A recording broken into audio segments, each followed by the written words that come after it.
Here we go. Welcome to the main zone. I am Jermaine. Thank you for tuning my podcast. Wherever you are and however you're listening, I appreciate it. Whether it be watching on YouTube, listening on Apple Podcasts, Spotify.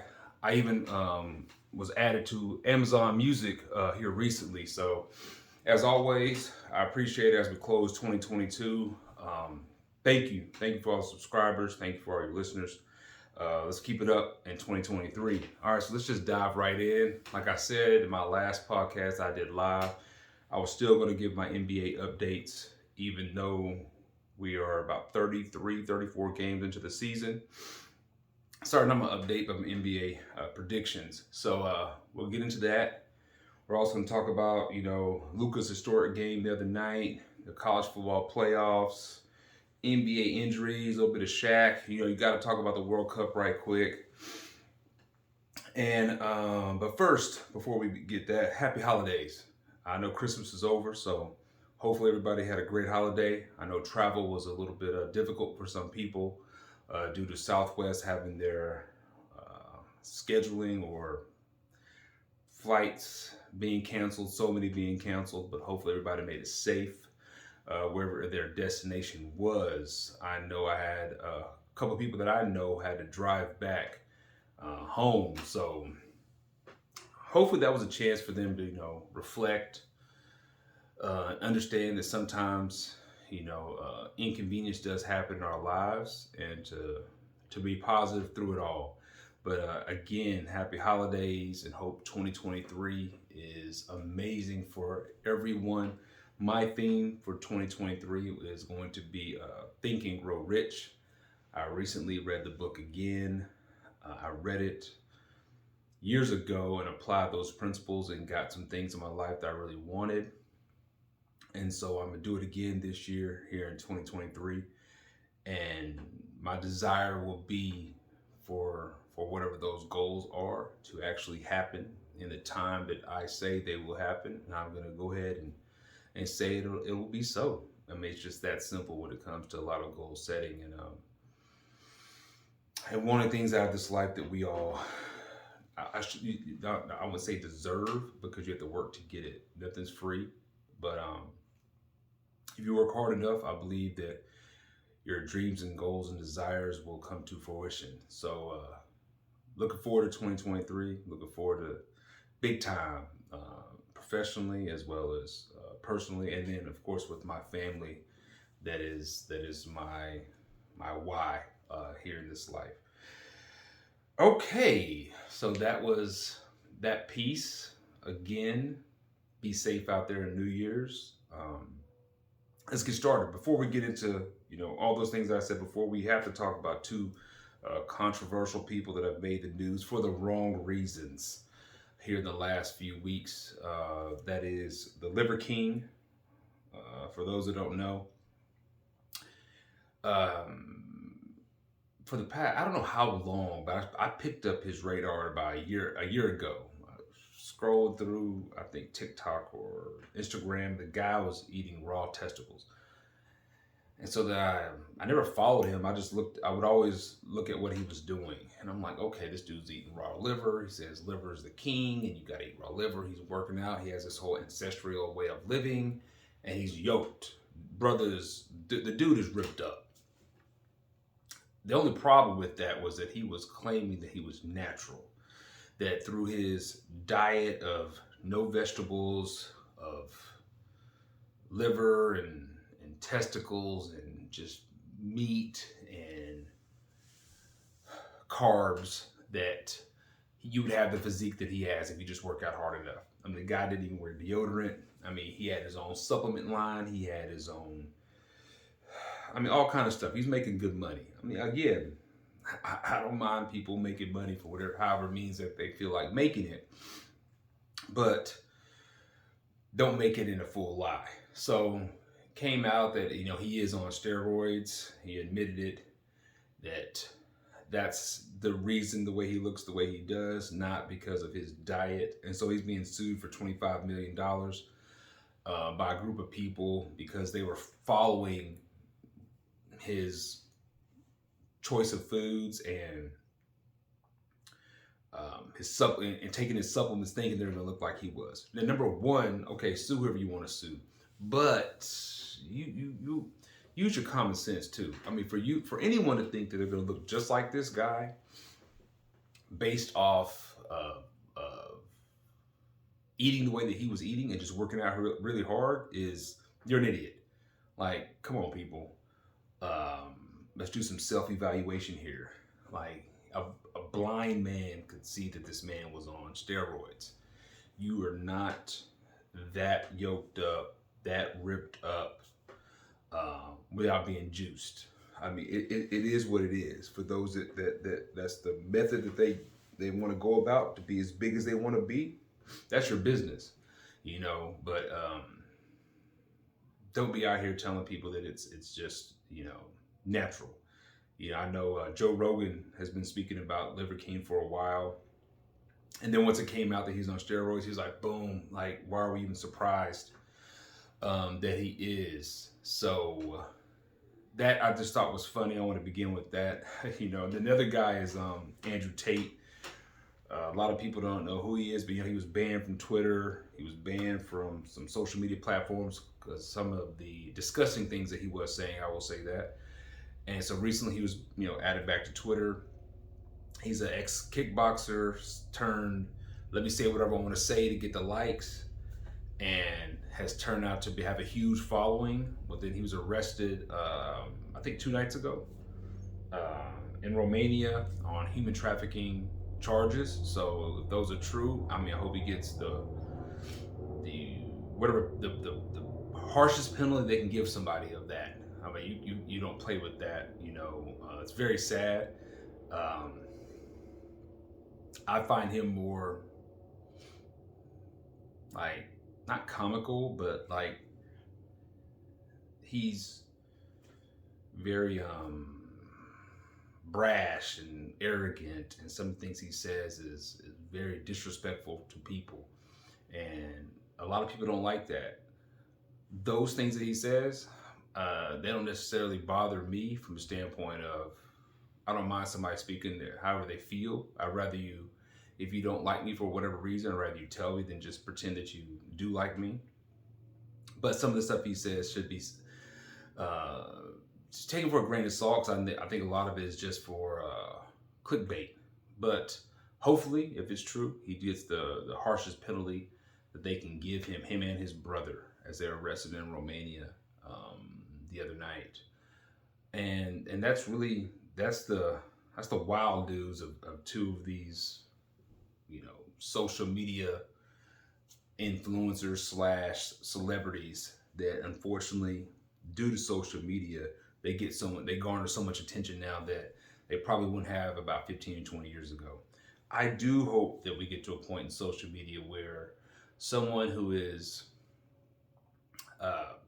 trustworthy, honest, has integrity, lives by a solid moral code, gets a huge following, and not based off of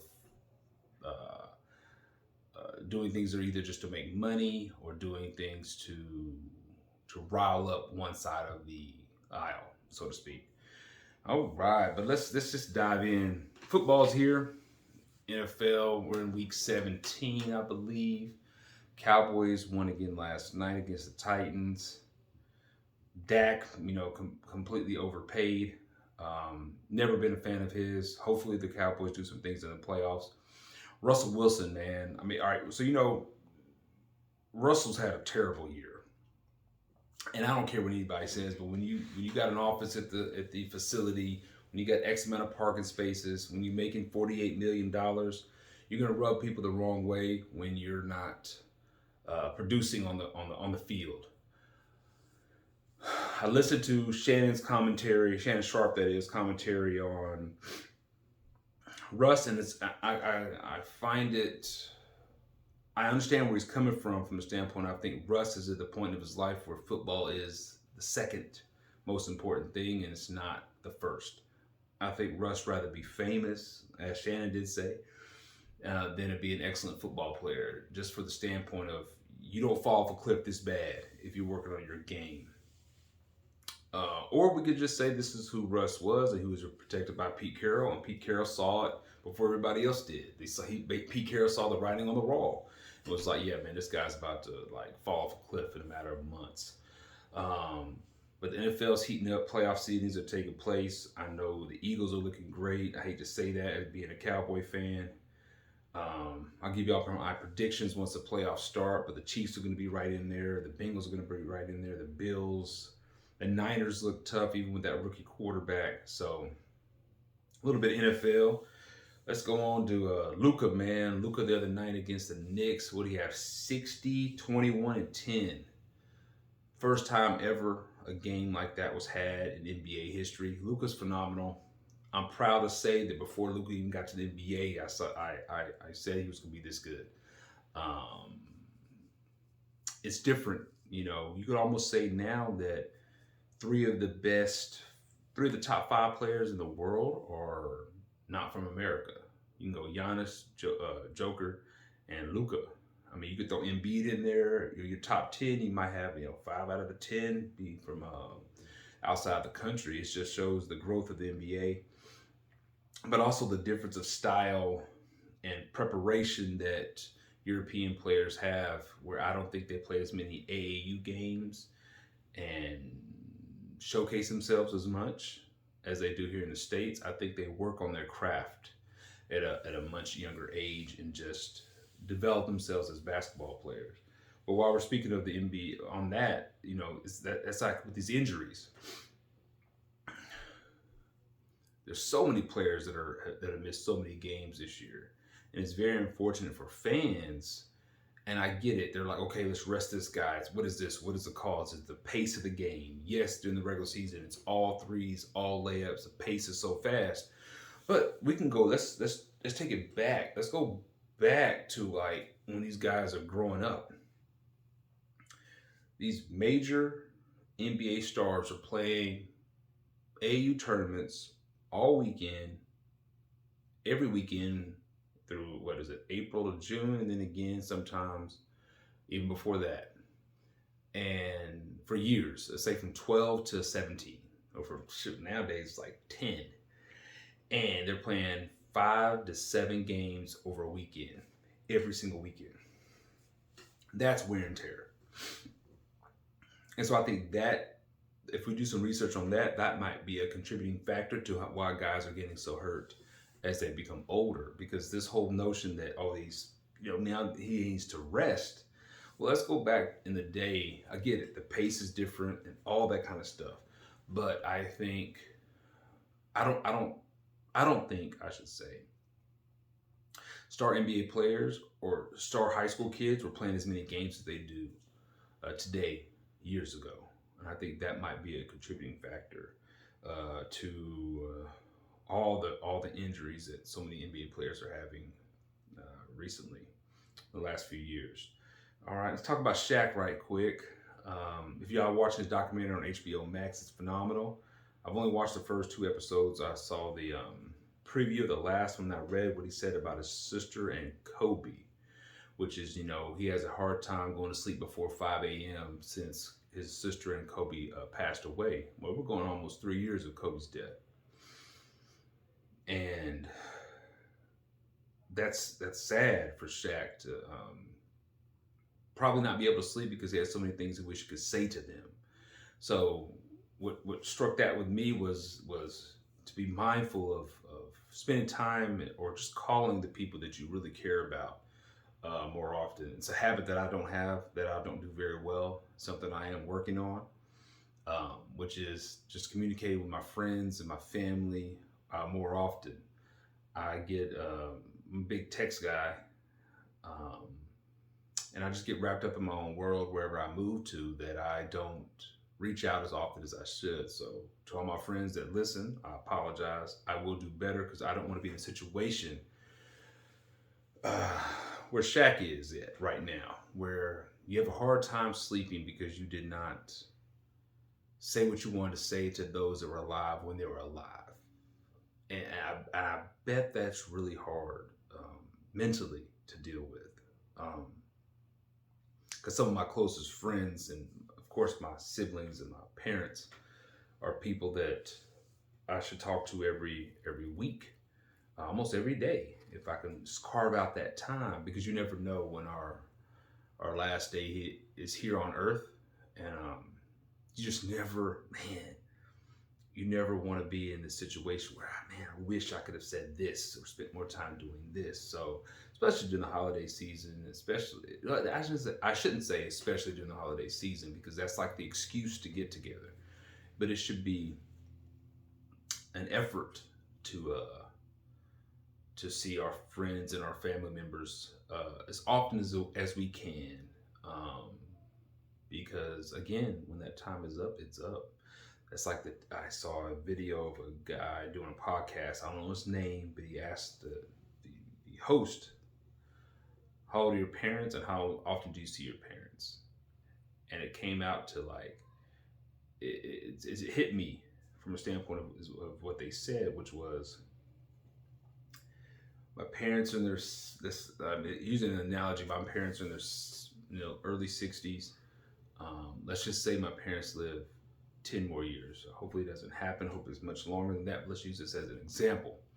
They live 10 more years, and I only see my parents twice a year. Well, then, if they live 10 years, I see them twice a year. I only have 20 more times to see my parents. And if I knew that, like, oh shoot, Jay, you have 20 days to see your mom for the rest of your life, whew, I would go see her right now. So that was my takeaway from when I read that Shaq said that, which is heartbreaking, but just to be mindful myself, to spend more time with my family, to talk to them more often. I know you can't spend physical time, but FaceTime them and talk to them more often. So that's a goal of mine here in 2023. All right, so let's dive in. Again, I apologize. I didn't give my predictions of the NBA season. I recorded it. And just to be, again, I like to be transparent. I'm recording the podcast. I don't realize that my memory goes out on my phone, because I'm recording my high school basketball games on my phone as well. And pow, I end up speaking, and I got like half of the content. And then my season just picked up, and I was unable to record it. So instead of just saying forget it, I know it's late, but I'm still going to give them to you. I haven't changed anything. Okay, so NBA season this year, MVP. I think they're going to get bored of. I don't think they're going to give it to Jokic again. Giannis is having a great year. Luka's having a phenomenal year, but Jason Tatum is, I think, primed to get that award this year, only because, of course, the Celtics going to have a great record, and he's going to average 30 points a game. Again, these are all predictions I had before. I can show you my notes, and for those that don't even believe me. Rookie of the Year, Paolo Banchero, not even close. I mean, he's going to get the touches in Orlando. He's going to be the face of their franchise, and the kid can play, like point blank. He's ready for the NBA game. Like, it's much different than college, and it's more one-on-one and more spacing. So he's doing his thing. My sixth man of the year was Jordan Poole. I know he's starting right now with Steph out, but I think it's his to lose. The productivity that he has coming off that bench is monumental for the Warriors, especially as Clay's still finding his legs and things like that. Most improved player, I had Tyrese Maxey. With his injuries, I don't know if he could still get that award. He's missed a lot of time, but I do believe he would have been the most improved player had he not been hurt. And I know they changed the names of all these players. I think MVP is Michael Jordan, which for me, let me go back. I don't know how you call the MVP the Michael Jordan Award. Jordan's the best. Okay, we understand that, but let's stop dismissing Kareem. Like, Kareem literally has the most MVPs. Like, come on, man. And for him not to have an award at all, and you don't get me started. But big ups to Michael Jordan, for getting that award. Coach of the Year, I'm gonna go with I had Tyronn Lue.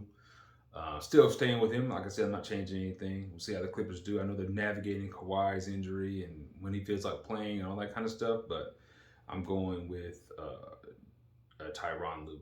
All right, so let's go start in the East. Let's start in the East. All right, remember. All right, first, who's irrelevant? Orlando, the Rockets, the Pistons, Thunder, Spurs, Jazz, and Pacers. I just gave you the teams that I don't think they're going to make the playoffs. I shouldn't say they're irrelevant from the standpoint of it's great to see SGA play this year. I mean, Oklahoma City, he's phenomenal. He's phenomenal. The Jazz are holding on, with a got a team ball, great to see. The Rockets have some young pieces, but none of those teams I think are in a position to make the playoffs. Okay, so that's why I say irrelevant. All of you guys are looking to get the young buck out of France, Victor Wembanyama. All right, so in the East, my teams, remember, top 6 make the playoffs and 7 through 10 the play-in. Top 6, I got the 76ers, the Bucks, the Celtics, the Nets, the Cavs, and the Hawks. Again, these are my predictions from before. I know the records might not show that just yet, but that I'm sticking with it this year. I am sticking with it. So again, I got no particular order. 76ers, Bucks, Celtics, Nets, Cavs, and Hawks. The Nets are balling ever since they fired Steve Nash. They're doing their thing. You can't deny it that Jacques Vaughn has got those guys playing some good basketball. They're a big rebounder away from really making some noise. Kyrie's doing his thing even after his suspension for the league being stupid. But KD is playing like MVP. Like, hey, Tatum, watch out. He might sneak in there and get that MVP. 76ers, Embiid and Harden are finding their rhythm. They're missing Tyrese Maxey, but Embiid is balling this year. The Bucks, they're missing Middleton, but Giannis is holding them steady. Again, having a phenomenal season himself. Cavs, with the addition of Donovan Mitchell, with how Garland plays and how Mobley plays and Jared Allen, the Cavs they're good. I think they're a year away. I think they're too young to make a deep run, but they're there. And then the Hawks, I get it. They should be better than they are because Young needs to shoot better. Stop being a baby, man, and shoot the ball better. I know it. Fantasy guys love him.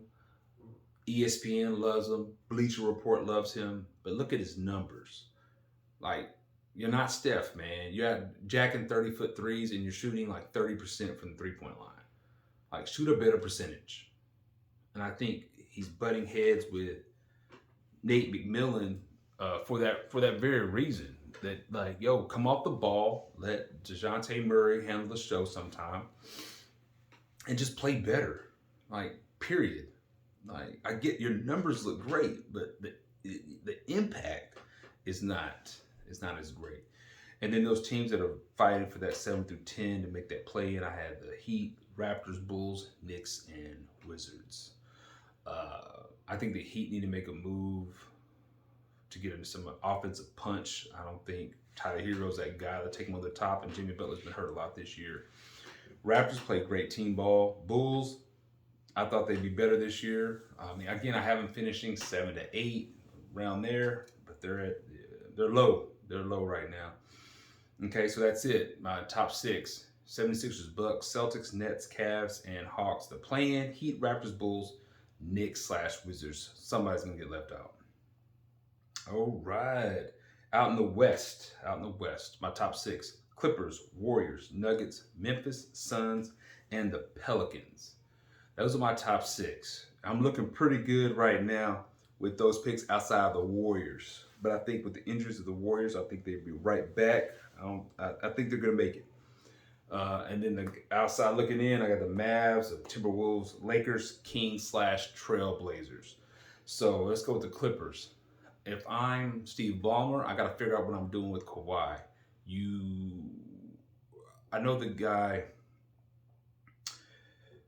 I get it. I think Kawhi's trying to milk the system from a standpoint of saying he's hurt and just to gear himself up for the playoffs, because that's when he makes his name. He doesn't care about regular season awards. He doesn't care about all-star games. He doesn't care about his stats. He cares about titles. So I think he only plays in games that he knows he needs to measure himself. Like, last night they played the Celtics. That's a measuring game for him. So I think, but it's hard on other players in and out of the lineup, playing when you want to play.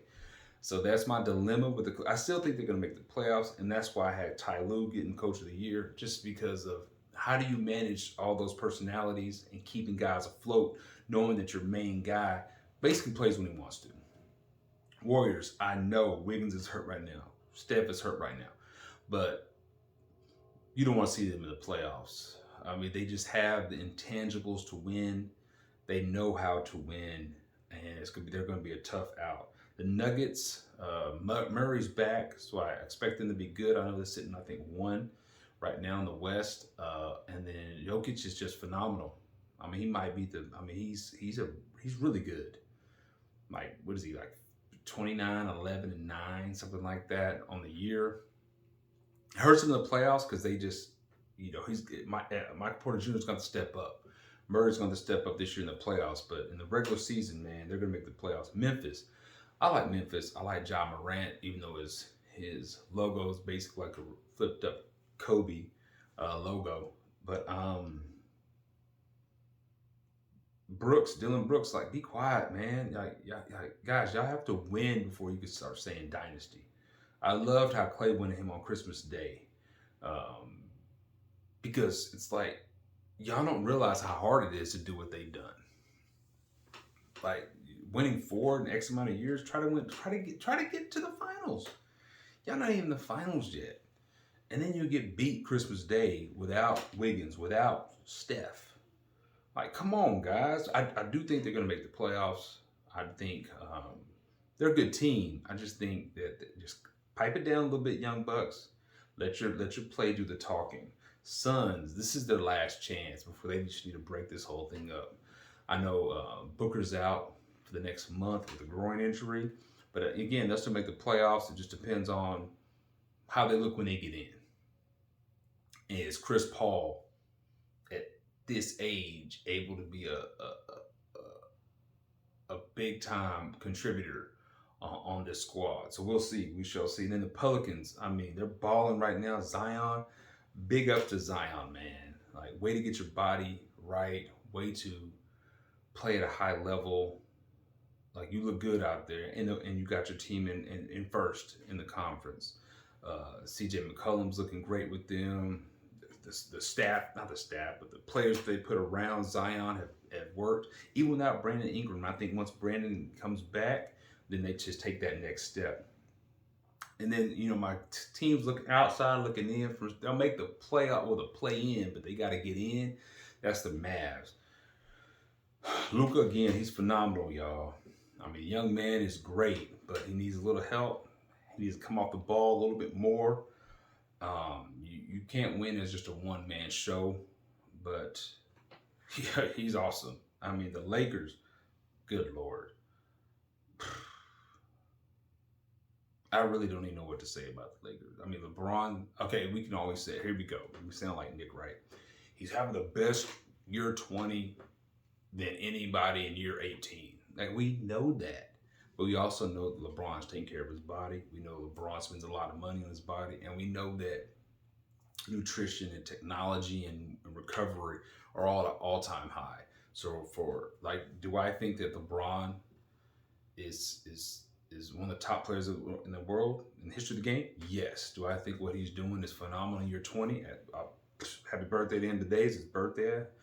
Yes. But do I think others coming behind him will be able to do the same thing, something similar? Yes, just due to technology. Okay. But Anthony Davis is the opposite. He's always hurt. Always. Like the Lakers, the way LeBron, you built this team. They got the players that you wanted. You mortgaged everything to get AD, and this is what you're stuck with. I don't think they're making the playoffs. They'll get to the play-in. They're going to hover around there. I think if they can get in the playoffs, they're actually hard to beat because the game slows down once you do make it to the playoffs. But it's going to be hard because the way teams play regular season games, it's just up and down, threes and layups. That's all it is. Not a lot of defense being played. So I think it's harder for a team like the Lakers, a veteran, older team, to get in. But if they do get in, they're tough to beat.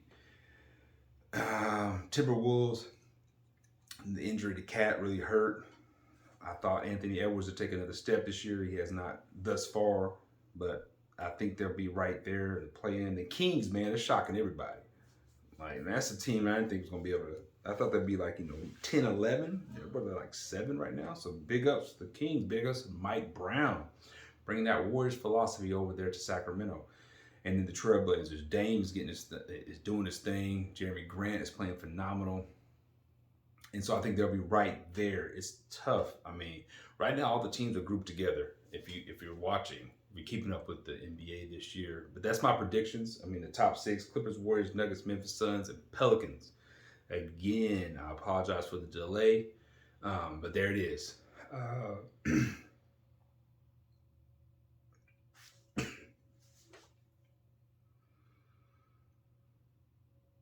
Oh man, I gotta get to the World Cup. I almost forgot. Okay. Awesome job, Argentina, for winning that World Cup. I mean, imagine it. They lost the first game against Saudi Arabia. I think the Prince of Saudi Arabia gave like all the players Rolls Royces for beating them. And then to battle back and win the whole thing. And what a great final game that was against France. I mean, they go up 2-0. Argentina. I'm playing golf actually the day that the match was on. I was just like, I'll watch it on my phone. They come back, score 2 goals. And Mbappe is amazing. Messi is amazing. Great for Argentina. Great for the world. Great World Cup. Great game. That final game was actually awesome. I actually ended up watching it later on that day. And it's a fantastic game. So great job for Messi. I think that solidified him as being the GOAT of soccer, even though I am more of a Ronaldo fan. It's just personal preference. But Messi's phenomenal. I mean, seriously. And then while we're speaking on soccer, rest well, Pele. As y'all, for those that might not know, he's a Brazilian soccer legend. Only player to ever win 3 World Cups. Passed away a few days ago at 82. He'd been battling some health problems. But what a great ambassador to sport. Seriously. Remember, this is, he played in the 50s, so 60s. But what a great soccer player who all great players are measured to. And so that's when you know you made your mark on the game. And I'll end y'all with this. College football playoff is tomorrow. We got TCU versus Michigan. Not only is TCU a Texas team, but I also have students that go there. So I've become a big TCU fan just due to my students being sophomores at TCU now. But I don't think they can beat Michigan. If they do, I'll be shocked. So I'm going to say Michigan wins that first game. And the Georgia-Ohio State game, Georgia all day. I don't think that's going to be very difficult for the Bulldogs. And then the national championship game, I'll have Georgia beating Michigan. So that's my prediction, just in case I don't do another podcast before that. But that's my prediction for the NCAA college football playoff. I'll leave y'all with this for 2022. Hopefully 2023 brings you all your dreams, goals, and desires. Write them down, set a date, and then have a desire to reach those goals. I know all of us want a lot out of life, but you have to work for it really hard and earn it. I'll do that on my part, which is growing my content, putting out more episodes. Because for anybody, for me, I want my podcast to be successful, but it's only successful if I keep putting out more quality, better episodes, more interviews. So look for a lot of interviews in 2023. So some of my people out there that are listening, I'll be hitting you up because I have a lot of great friends and people that give some good insight to young people on different career paths, different goals, and how they got to where they are now. Remember, we always see the ending process, but I want to interview some of my friends so you can see the beginning, because most of them come from very humble beginnings. So when you see where they ended up, it'll allow you to have not the motivation, because motivation can wear off relatively easily, but the discipline to reach the goals that you have set in place for your own life. So as always, like, subscribe, comment, share with your friends. So we get more subscribers. But if anything, just continue to support this platform, support my podcast, and may 2023 be awesome for you. I'm out. Be safe.